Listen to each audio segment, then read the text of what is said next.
তো গাইস, ভাই এটা তো হওয়ারই ছিল, ঠিক আছে, এটা হওয়ার ছিল। তো বিষয়টা হচ্ছে এই যে হিন্দি বিগ বস, মানে বিগ বস 19, এটা 19তম সিজন হতে চলেছে বিগ বসের হিন্দিতে। তো এটা নিয়ে বেশ কিছু ইন্টারেস্টিং আপডেট আছে, তো ভিডিওটা পুরোটা দেখো। তো আমি যেটা বললাম যে এটা তো হওয়ারই ছিল, ঠিক আছে। তো যেমনটা কি জানা যাচ্ছে, বিগ বস 19-এর যে বাজেট, যে মোট বাজেট, এই যে প্রোগ্রামটাকে বানানোর যে মোট যে খরচা, সেই খরচা কিন্তু অনেকটাই কমানো হয়েছে, ঠিক আছে। বিগ বসের বাজেট অনেকটাই কম করা হয়েছে, মোট বাজেট।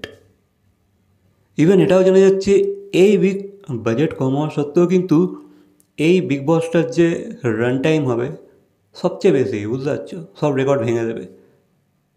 সবচেয়ে দীর্ঘতম বিগ বস হতে চলেছে, মানে এখানে কন্টেস্টেন্টদের অনেক দিন থাকতে হবে, ঠিক আছে, অনেক এপিসোড হবে, সব থেকে দীর্ঘতম এপিসোডসওয়ালা বিগ বস। এত বড় মানে এত লম্বা এপিসোডসওয়ালা বিগ বস, তা সত্ত্বেও কিন্তু বাজেট অনেক কম, অনেকটাই বাজেটে কাটতি করা হয়েছে, ঠিক আছে। আই থিঙ্ক সেটা আমরা হয়তো ভিজুয়ালি হয়তো দেখতেও পাবো, ঠিক আছে, মানে অনেকটাই এফেক্ট পড়বে কি না যদি বাজেট কাট ডাউন করা হয়, তখন তো ভাই দেখেও বোঝা যাবে, হ্যাঁ ঘরগুলোতে অত খরচা করা হয়নি, বা শোটাকে সেইভাবে ল্যাভিশভাবে শ্যুট করা হয়নি, সেগুলো আমরা বুঝতে পারবো, ঠিক আছে। সেই এফেক্টগুলো কিন্তু ক্যামেরায় ধরা পড়ে যাবে। বাকি এরা কতটা স্মার্টলি ম্যানেজ করে সেটাই দেখার আছে।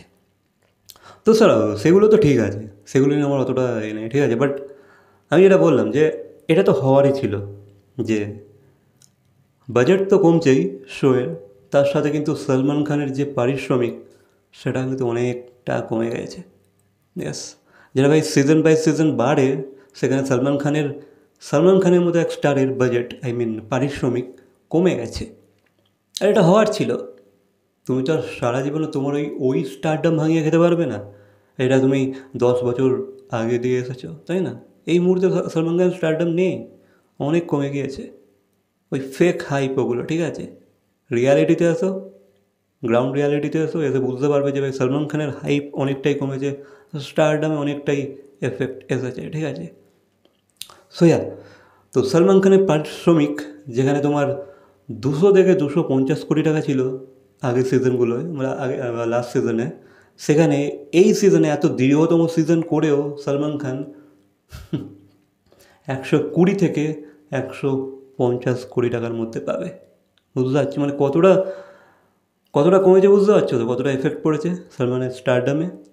ইয়েস, তো সলমানের বাজেটও কমছে, মানে সঞ্চালকের বাজেটও কমছে। এবার আরও একটা ইন্টারেস্টিং ফ্যাক্ট হচ্ছে, এবারের বিগ বস কিন্তু প্রথমে ওটিটিতে সম্প্রচার করা হবে, ঠিক আছে, ওটিটিতে দেখানো হবে, দেন টিভিতে আসবে। যে এপিসোডটা ওটিটিতে আগে দেখিয়ে দেবে সেটাই টিভিতে পরে দেখানো হবে, বুঝতে পারছো। তো এই হচ্ছে ব্যাপার।